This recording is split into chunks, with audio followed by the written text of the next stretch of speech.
So here is my alarm clock. As you can see, it shows the current time and the alarm clock times.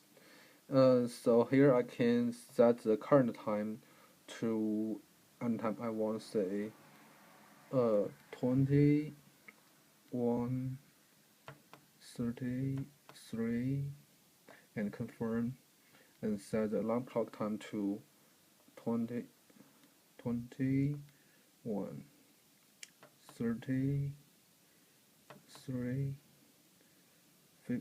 50 seconds. Okay, just wait for 10 seconds to work. I don't have a buzzer, so I use a LED to indicate it works.